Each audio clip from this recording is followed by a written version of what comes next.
খুলনার চাঞ্চল্যকর বেসরকারি মোবাইল অপারেটর কোম্পানির সিম বিক্রেতা প্রতিনিধি আল আমিন ওরফ ইমন হত্যাকাণ্ডের রহস্য উন্মোচন করেছে পুলিশ। স্ত্রীর পরকীয়ায় বাদশাদায় চলন্ত মোটরসাইকেলে থাকা অবস্থায় সন্ত্রাসীরা আরেকটি মোটরসাইকেলে এসে গত 20 ফেব্রুয়ারি তাকে ছুরিকাঘাত করে। সিসিটিভির ফুটেজ সহ প্রযুক্তি ব্যবহার করে হত্যাকাণ্ডের মূল পরিকল্পনাকারী স্ত্রীর পরকীয়া প্রেমিক বিশ্বজিৎকে গ্রেপ্তার করলে সব রহস্য উদ্ঘাটন হয়।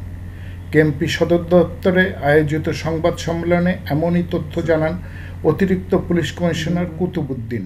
20 ফেব্রুয়ারি 2025 আলামিন শেখ ইমন নামে একজন ব্যক্তি মোটরসাইকেল চালানো অবস্থায় অজ্ঞাতনামা আসামিরা ছুরিকাঘাত করে পালিয়ে যায়। এই ঘটনায় ভিকটিমের ভাই রাজিবুল ইসলাম বাদী হয়ে সোনাডাঙ্গা থানায় এজাহার দায়ের করে, যার মামলা নম্বর 24 তারিখ 21/2/2025 ধারা 302-34। এই ঘটনায় পুলিশ সিসিটিভি ফুটেজ বিশ্লেষণ এবং প্রযুক্তির সহায়তায় এবং প্রথাগত তদন্ত করে মামলার রহস্য উদ্ঘাটন করতে সমর্থ হয়েছে।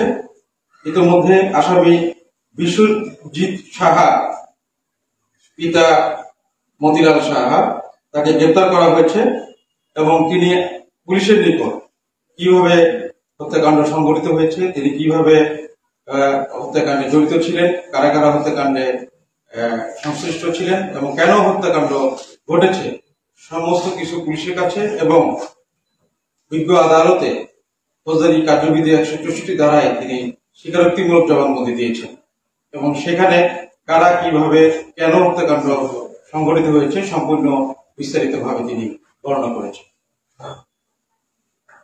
খুলনা বড় বাজারের ব্যবসায়ী বিশ্বজিৎ সাহার সাথে ভিকটিমের স্ত্রী লামিয়ার প্রেমের সম্পর্ক গড়ে ওঠে এবং এক পর্যায়ে অনৈতিক সম্পর্ক গড়ে ওঠে।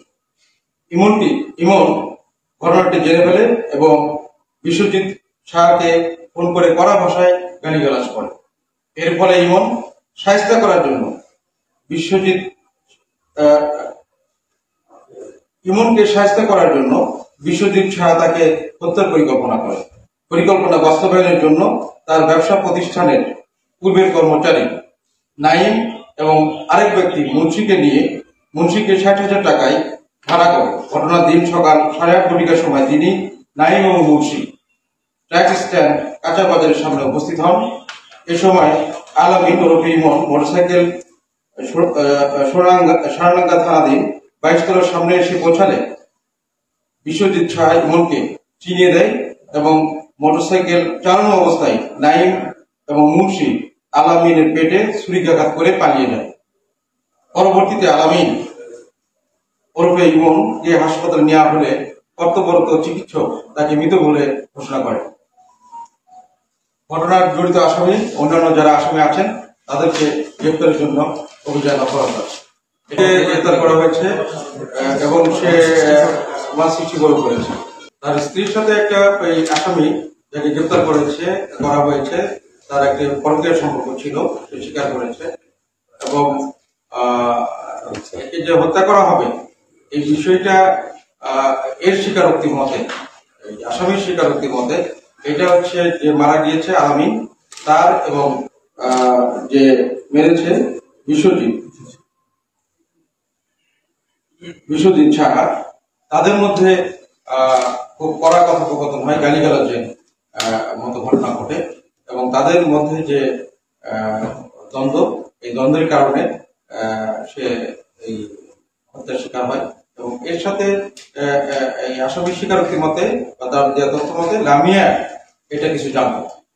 আসামি নিজেই স্বীকার করেছে এবং তার যে স্টেটমেন্ট, তার যে বক্তব্য, সেখানে লামিয়ার সম্পৃক্ততা বা লামিয়ার নলেজ আছে এই বিষয়টা তার দেওয়া তথ্য মতে বা অন্যান্য যে এভিডেন্স আছে যে তথ্য মতে পাওয়া যায়।